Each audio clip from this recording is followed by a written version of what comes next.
الايفون 12 برو صدمني، خيب ظني كمستخدم لأجهزة ايفون من اول ايفون ولليوم. بي شغلات ايجابية وبي شغلات سلبية. بهذا الفيديو راح احكي لكم تجربتي ويا هذا الجهاز لمدة 3 ايام. وياكم مرتضى من قناة توني ام اس، وابقوا وياي.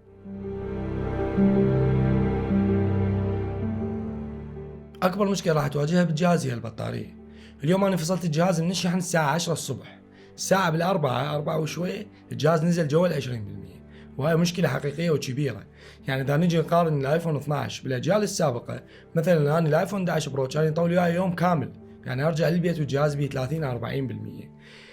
ممكن بالمستقبل راح ينزلون تحديثات تحسن من أداء البطارية، تحسن من عمر البطارية، بس حاليا الجهاز هذا وضعه وأنت لازم تعرف. حتى ما نحكي عن المشاكل بس، فابل قدمت لنا تصميم خيالي، تصميم مثالي. قدمت لنا جهاز شكله والوانه توحي انه هو هاي كلاس ومال ناس ذوق وفيكه.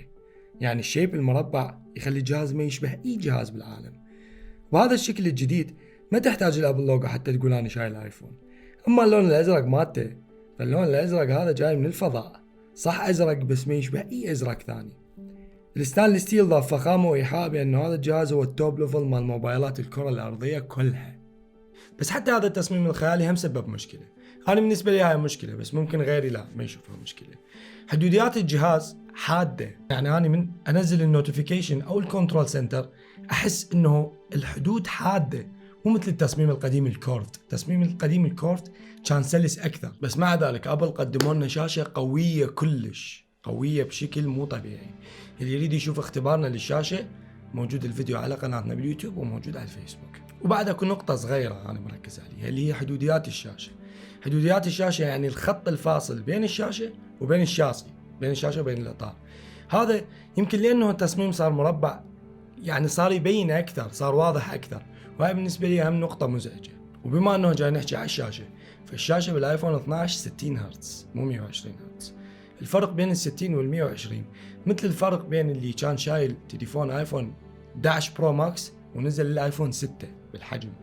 اللي كان يستخدم شاشه الريفريش ريت مالتها 120 هرتز راح يحس بفرق، يعني مباشره يحس بفرق، مباشره يلاحظ الفرق من ينزل الشاشه 60 هرتز. الكاميرا هي الربح الحقيقي، والشيء اللي يخليك تحس انه انت الصوره اللي تاخذها بال 12 برو ما ممكن اي جهاز ثاني بالعالم ياخذ صوره مثلها. اللايدر سنسر الموجود بالجهاز فشي ثوري، خلى الفوكس يصير كلش سريع وكلش احترافي مثل ما تشوفون بهاي الصوره.